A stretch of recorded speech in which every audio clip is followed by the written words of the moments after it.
Hi అండి, welcome to my channel Lalitha vlogs. ఈరోజు recipe వచ్చేసి మసాలా గుడ్ల కర్రీ.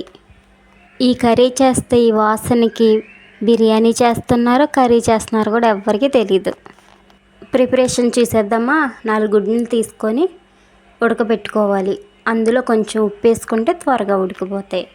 మరో స్టవ్ మీద కడాయి తీసుకొని నూనె వేసుకొని సన్నగా కట్ చేసుకొని ఉల్లిపాయ ముక్కలు వేసుకోవాలి. బ్రౌన్ కలర్ వచ్చే వరకు ఫ్రై చేసుకోవాలి. ఈ ఆనియన్స్ ఎక్కువగా మాడకూడదు, అలా అని ఫ్రై అవ్వకుండా తీయకూడదు.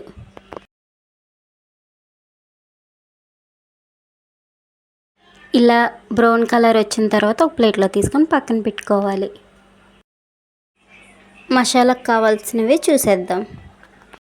ఫ్రై చేసుకున్న ఆనియన్స్, ముక్కలుగా కట్ చేసుకున్న ఒక టమోటో, 5 బాదం పలుకులు, బాదం పప్పే కాదండి, మీ దగ్గర జీడిపప్పు ఉన్నా వేసుకోండి. కొంచెం కొత్తిమీరను కూడా వేసుకోవాలి.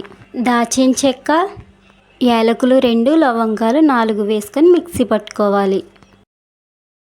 ఒక కడాయి తీసుకొని 4 లేదా 5 స్పూన్లు ఆయిల్ వేసుకోవాలి.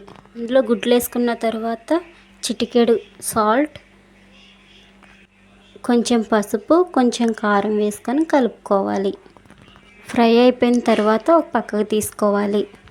ఇందులోనే మిక్సీ పట్టుకున్న మసాలాను వేసుకోవాలి. ఒక బిర్యానీ ఆకు, 1/2 టీ స్పూన్ జీలకర్ర వేసుకోవాలి.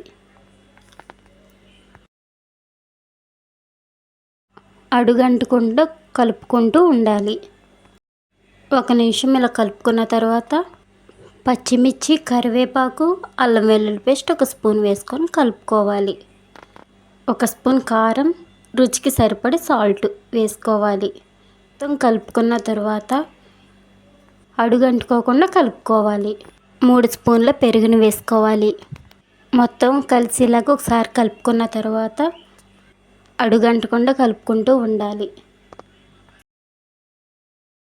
మొత్తం కలుపుకున్న తర్వాత నూనె ఇలా పైకి తేలుతూ ఉంటుంది. ఇప్పుడు వేపుకున్న గుడ్లను కూడా వేసుకోవాలి. ఈ గుడ్లకు మసాలా మొత్తం పట్టేలాగా ఒకసారి కలుపుకోవాలి. 1 నిమిషం ఇలా ఉడికిన తర్వాత హోమ్ మేడ్ మసాలాను 1 స్పూన్ వేసుకోవాలి. కొత్తిమీర వేసుకొని సర్వ్ చేసుకోవడమే. రోటీల్లోకైనా చపాతీలోకైనా సరిగ్గా ఉంటుంది కూర. Thanks for watching.